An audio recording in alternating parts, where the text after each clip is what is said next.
1980 সালের জুনের কালো দিনের জন্য এক বিক্ষোভ কর্মসূচির আয়োজন করা হয় আজ আমরা বাঙালি দলের রাজ্য অফিস প্রাঙ্গণে। ডিউরি রিপোর্ট, খোয়াই টাইমস বাংলা।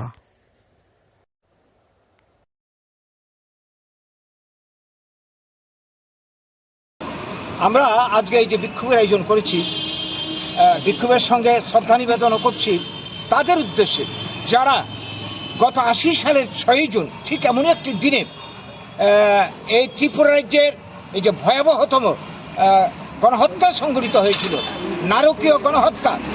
আমার মনে হয় স্বাধীনতার পর ভারতের বুকে যত আন্দোলন হয়েছে, যত হত্যালীলা সংঘটিত হয়েছে, এই 6 জুন 80 সালে ত্রিপুরা রাজ্যে যে গণহত্যাটা হয়েছিল সেটা নজিরবিহীন এবং এইটাই সবচেয়ে বৃহত্তম গণহত্যা, যার বিচার আজ পর্যন্ত হয়নি। কাদের চক্রান্তে, কাদের কারণে এত বড় সর্বনাশ হয়েছিল?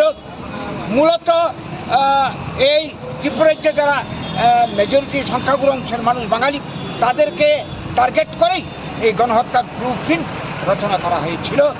এই গণহত্যার কারণে আমরা যতটা জানি একটা হিসাব বেরিয়েছিল, 6000-এর উপর মানুষ খুন হয়েছিল। টার্গেটটা ছিল বাঙালিকে কেন্দ্র করে। পরবর্তীকালে 6 জুন গণহত্যা হয়, তার পরবর্তীকালে কিছু রিয়াকশন হয়েছিল, যে অনস্বীকার্য, ফলে জাতি উপজাতি সম্প্রদায়ের মানুষ ক্ষতিগ্রস্ত হয়েছিল। মূলত